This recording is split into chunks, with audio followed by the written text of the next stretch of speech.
Here's a rear differential fluid change on a 96 Explorer. This is a 8.8 Ford rear end. First thing I did was spray all the bolts with PB Blaster all the way around. Waited a couple minutes, then took them all off. It's a standard 1/2-inch wrench to take them off. Make sure you have a pan underneath and jack supports if you need the extra room. So I'm going to go ahead and take them off and then show you what's inside. I've never done this before, but we're going to try it with some RTV sealant. Hopefully it'll seal up without a gasket. Here's the fill hole. You might want to make sure you can get this off before you take the cover off, to make sure you don't strip it out or anything, because then you'll have drained fluid and you won't be able to get the fill hole off. That would suck. Here's the back of the vehicle. So it's located on the front. I don't know how well you can see it, but I soaked it with PB Blaster and it's right there. You just use the end of a 3/8 extension, stick it right in the hole, and then loosen it. There's what the differential fill plug looks like. A little bit of red Loctite on there. Wasn't too bad to get off. Now I'll go ahead and take the differential cover off.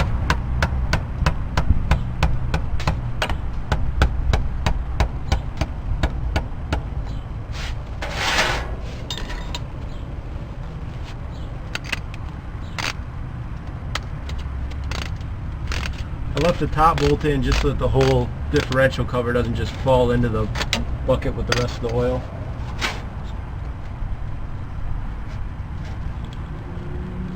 You want to slowly tap on both sides to get the cover off.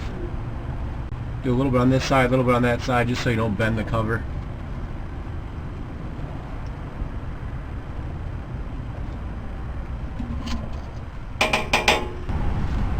And there's what the inside of the differential looks like.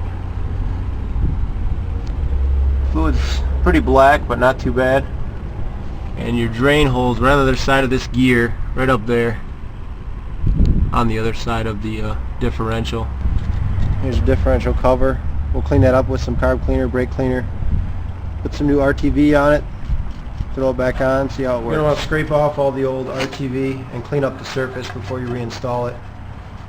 And maybe even hit it with the light coated sandpaper to give the RTV something to adhere to. I also just spent a couple minutes chiseling all the old flaky rust off the back of the differential with a chisel and a razor blade right there. I'm going to buy a can of Rust-Oleum black paint and hit it with it, so hopefully it'll make it last a little longer and it'll look a little better as well.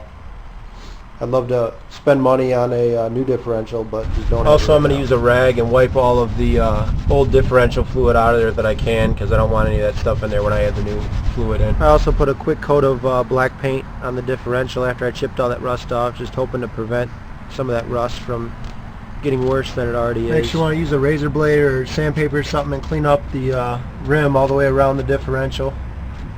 And also, I'm going to use a little brake cleaner to try and speed along the process. This has been draining for like probably over an hour now. It just keeps dripping away, so I'm going to get a rag in there and try to clean it up a little bit. You're going to want to use ultra black RTV if you're doing a differential. It's high temperature and it's oil resistant, so it makes it a lot easier to use. Just pop the cap off, puncture it with the top, and then you're going to have to cut the top of the squeeze part off. And then when you put it on the differential, you're going to want to go on the inside of the bolt holes, and you can use this stuff very liberally. There's no reason to skimp out on it.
After you get done with that, you're going to want to smear it in with your finger a little bit,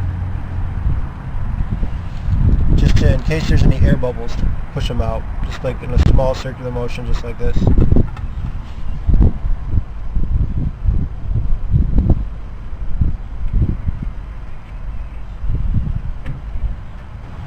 Next, you reinstall the differential cover. It's kind of tricky, that's why we didn't videotape it. There's these 2 notches down here which help quite a bit to keep it lined up. Just line up those 2 notches and then press it straight on. You can't have it slide around too much or it'll move the RTV all over the place. And you want to put the bolts on just like a lug nut pattern. You want to go always across. You don't want to go in a circle or anything because that's going to twist the differential cover.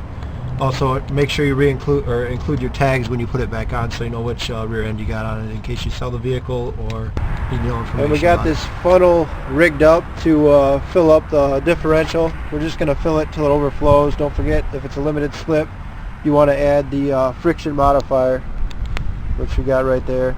It's either 3 or 4 ounces depending on which kind you buy. This one is 4 ounces, which treats 2 to 4 quarts. So I know we're going to be between 2 to 4 quarts, so I'm putting 4 ounces in. There's the wheel well. We've got this cord ran, and it's going into the differential. AMSOIL, for some reason, doesn't put their gear lube in gear lube containers, so this is what we get to do. Then you got to reinstall the fill plug. I'm going to use a little bit of blue Loctite. Remember, always start it with your fingers and then use the wrench afterwards.